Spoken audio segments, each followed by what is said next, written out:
نحمده ونصلي على رسوله الكريم أما بعد فقد قال الله تبارك وتعالى في القرآن المجيد أعوذ بالله من الشيطان الرجيم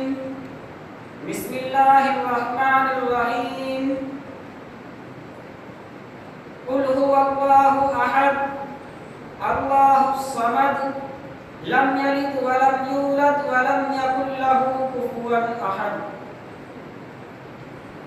وقال النبي صلى الله عليه وسلم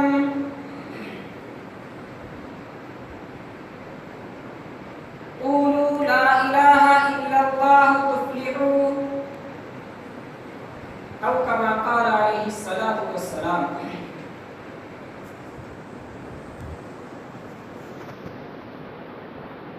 توحید رسول کے پروانوں، جناب محمد رسول اللہ صلی اللہ علیہ وسلم کے دیوانوں،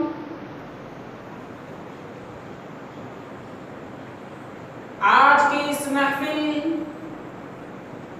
اور آج کے اس پروقار پروگرام میں میری تقریر کا موضوع ہے توحید کی عظمت و فضیلت. دعا کریں کہ اللہ رب العزت مجھے صحیح بات کہنے اور ہم سب کو اس پر عمل کرنے کی توفیق عطا فرمائے. قرآن مقدس کے اندر اللہ رب العزت نے جگہ جگہ ہمارے توحید کے عقیدے کو بیان فرمایا. قرآن کریم کا کوئی پارہ، کوئی صفحہ اور کوئی رکوع توحید کے مضمون سے خالی نہیں. حتیٰ کہ کتابوں کے اندر لکھا ہے کہ اگر کوئی شخص ایک بات کو اتنی مرتبہ بیان کرے کہ جتنی مرتبہ اللہ رب العزت نے اپنے ایک ہونے کو قرآن مقدس کے اندر بیان کیا ہے، تو کوئی شخص یہ سوال کرنے لگتا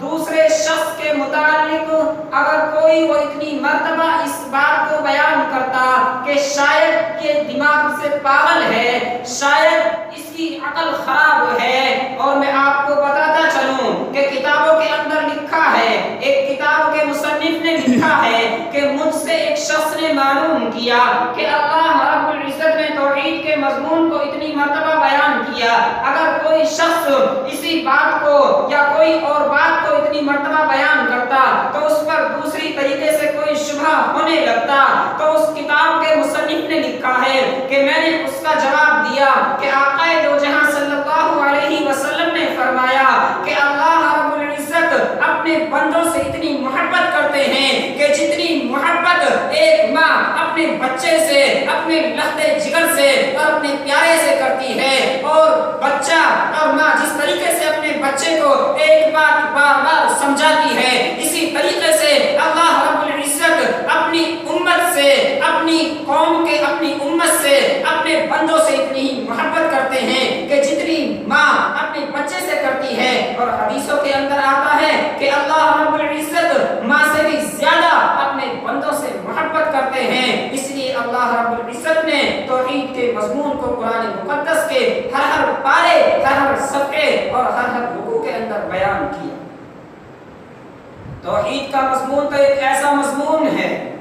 کہ جب بھی اللہ رب العزت نے اس کائنات کے اندر نبیوں کو مبعوث فرمایا، ہر نبی نے اپنی قوم کو توحید کی دعوت دی، اپنی قوم کو اللہ کے ایک ہونے کی طرف بلایا، اپنی قوم کو ایک اللہ کی عبادت کرنے کا حکم دیا. چنانچہ حضرت آدم آئے، انہوں نے اپنی قوم کو اللہ کے ایک ہونے کی دعوت دی. حضرت نوح علیہ السلام آئے، انہوں نے اپنی قوم کو اللہ کے ایک ہونے کی دعوت دی. اور حضرت نوح علیہ السلام نے اس دار فانی کے اندر 950 سال تک تبلیغ کی، لیکن جب کوئی ان کی قوم کا فرد ایمان لانے کے لیے تیار نہیں ہوا تو انہوں نے اللہ رب العزت سے بددعا کی دعا مانگی اور ان کی کی قوم کو ہلاک کر دیا گیا، اور ہلاک بھی کس طریقے سے کیا گیا کہ اللہ رب العزت نے ان پر پانی کا سیلاب بھیجا اور سارے کی ساری ان کی قوم کو پانی کے سیلاب میں بہا دیا۔